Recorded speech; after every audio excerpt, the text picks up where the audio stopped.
We are in the middle of the world, the heart of Brooklyn. Where is that, you say, Flatbush, Brooklyn? The Caribbean Voice is visiting Church Avenue and Flatbush Avenue to have a fine taste of Guyanese cuisine from Sybil's restaurant. Sybil's is a well-known West Indian fave in Brooklyn, and let's go check out why.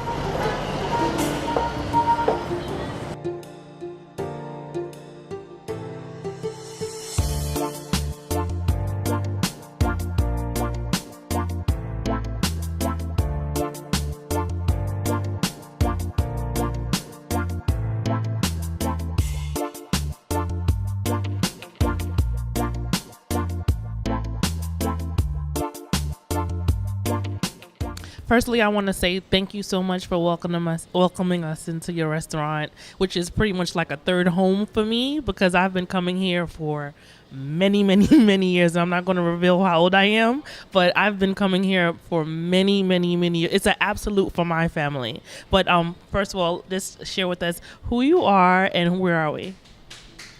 Well, my name is Denise. I am the owner of SYBILS, but I'm not the original owner. As everyone knows, my mom was the original owner, and her name was Sybil. And where are you from?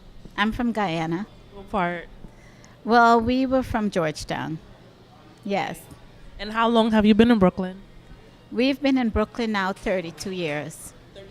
Yes. How long has Sybil's been here? SYBILS has been in Brooklyn for 32 years, but in all, SYBILS has been in Brooklyn about 40 years. Yes, I know. So what inspired you to come to Brooklyn and be here? Well, we had a place in Queens, and so the other logical choice for location was Brooklyn because we know there were many Guyanese in Queens, and then there were many Guyanese in Brooklyn also. Our flagship store was in Hillside Avenue that we still have right now. Then my brother's in Liberty Avenue. And then we have this one here in Brooklyn, and we also have one in Fort Lauderdale, Florida. That is absolutely awesome. There has not been a moment for me where coming here wasn't a pleasant one. Like, this is straight up home cooking for me. And my grandmother's been passed away since 2005. And when I know I need a feel of her, I come here. Hands down, I come here. Which leads me to my next question. Is this a family business? And I notice there's a whole lot of you here. So how many relatives are literally working in SYBILS? Okay, it's 6 of us. My 4 children, myself, and my sister, who is like my right hand. My sister, Gina. So you guys cover everything, the food in the restaurant, catering. You mentioned earlier that your brother's one of the bakers. Well, then my brother does the wedding cakes. He's the wedding cake expert. And his stuff is on the wall over there, as you can see. And yeah, it's a family business, and we all play our part. It's like a body, you know. We all have our own little function to keep the business and keep the name and everything. And of course, my brother Cookie, you know, he's the one that, you know, helps everything to keep running smoothly and stuff because he's the eldest in the family. So you would say he's the matriarch? Well, the reigning one right now.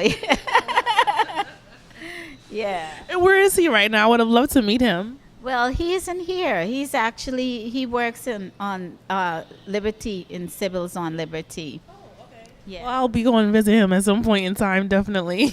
I hope so, yeah. So share with me, what are your best sellers here? I know what are my favorites, but what are your best sellers here? Honestly, I'll have to say if there's one item that people really, really love is our cheese rolls. People, you know, Guyanese just love cheese rolls, right? Yeah. Is that you too?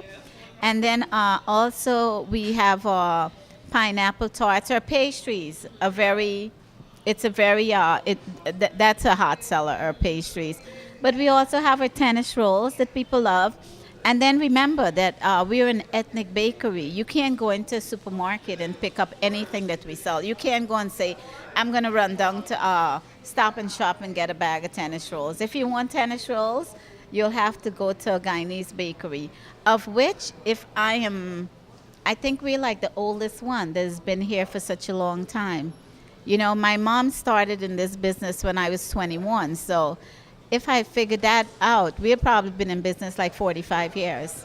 Successful. That is an awesome milestone. That is something that is rare. So many businesses, especially in this neighborhood, are closing because of the new business coming downtown on Atlantic Avenue and what have you. And with that said, as you see, a lot of mom and pop shops are going out of business because of those, and where it's opening space for franchise businesses to move in. For example, I saw the coming soon IHOP sign down the street. Is that like intimidating for you, for your business? It's not intimidating for me. I myself, I do go to IHOP and I go to Red Lobster and I frequent a lot of different restaurants, whether it's a little Italian restaurant that I love or whatever. But we do our own thing at Sybil's. Our thing is very unique. And that's what has kept us in business for 45 years. We are not, you can go anywhere and get Sybil's. Sybil's is your one stop away from home, meaning home in Guyana place, that you can come and actually, get things. I mean, I visited Guyana recently and I honestly cannot say that I saw one place that could top Sybil's. So what we do, even though we were in a different country. And I can definitely vouch for that as well. Definitely vouch for that. So it's safe to say that the growth and the changes in the neighborhood is not affecting Sybil and its essence at all. Congratulations again on that. But has there been any type of intimidation tactics made by these corporations that's trying to move into the neighborhood? Have they tried reaching out to you, trying to like sell the business? Because I'm sure at this point in time, everyone, regardless where you're from, are aware of the success of Sybil's franchise-wise. Have you been approached to maybe reconsider relocating or even closing from this location? Well, the thing about it is, you're in business to make money. And that's what we're trying to do here. We're trying to, like I said, we've been here for 32 years, neighborhoods change. So we may have to tweak our position a little bit to appeal to a broader range of people. And, because like you said, if a neighborhood changed, then what do? Because like I said, we are an ethnic franchise. We serve the West Indian community. And like I said, the things that we're famous for is what Guyanese love. So, of course, you don't stay in a business for 45 years without the support of the people. So we ask everyone for their continued support. We have to have support to be here. You can't pay bills without support. Right. So do you partner with other entrepreneurs or any restaurateurs to continue like spreading the support of Sybil's? No, not really. I wouldn't say that we do. It's hands down from the community, hands down. Yes, it's a community thing. If the community, when we opened, the community was here. The community is still here to an extent. So the community has to be where, it's according to your community. But however, I do know that Sybil's is good enough that other people, if they just get a taste of the Caribbean, that what we have to offer here, that it's definitely not going to be where they're going to say, we don't like that and we won't go back. Because who else takes like a whole chicken and chop it up and make it into a meal today? Who else takes such good care to go and buy ground meat in Costco's to make sure that your patty has the best meat that you can put in it with no with no breadcrumbs or anything? What we do is definitely an affair of the heart. When I think of my customers, I think of myself. I just don't think of my customers as me making money on them. I think of my customers as people like myself that I love, that I appreciate their support.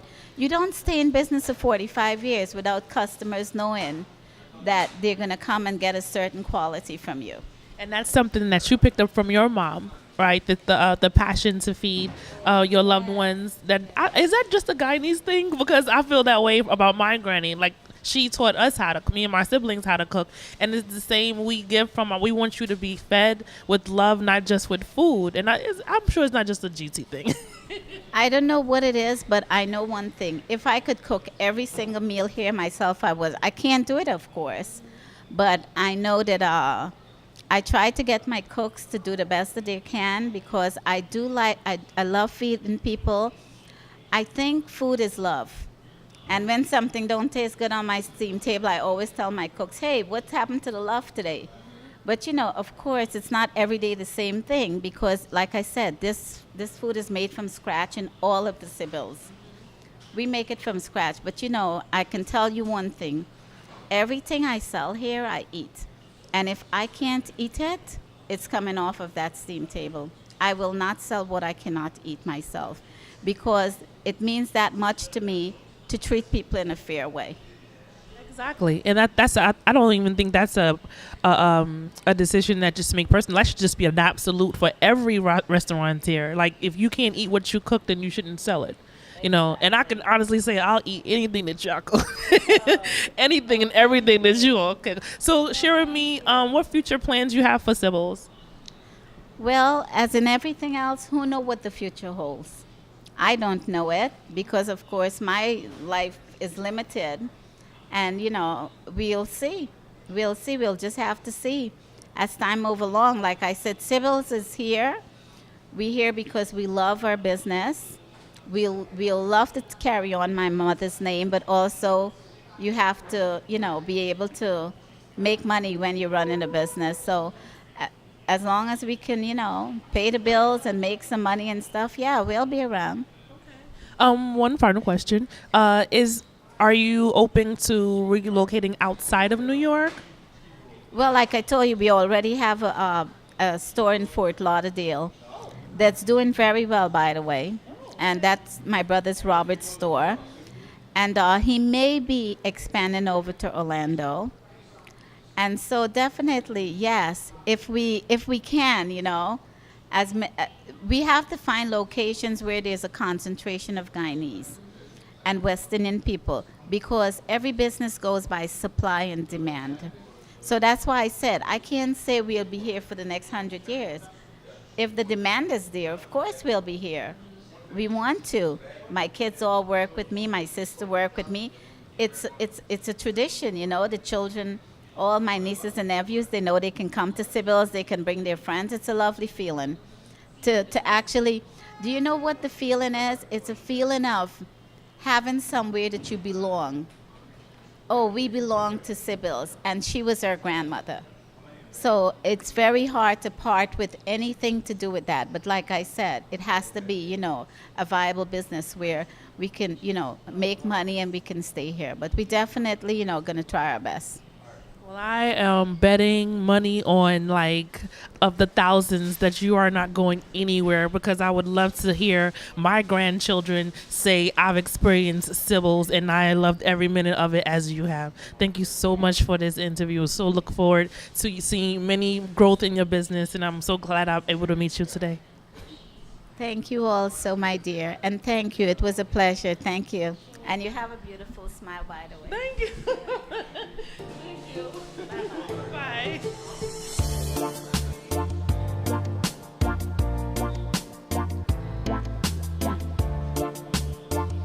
This is a taste of the Caribbean.